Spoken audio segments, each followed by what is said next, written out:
What's up everyone, welcome to this video.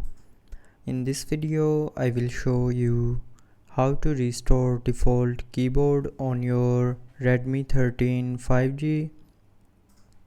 So first of all, open settings. Now in settings, scroll down and tap on additional settings.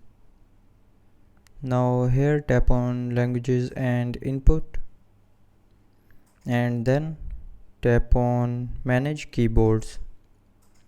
Now from here, if you have enabled too many keyboards, then turn off the additional keyboards that you have installed. So just simply tap on this on button and the keyboard will be turned off.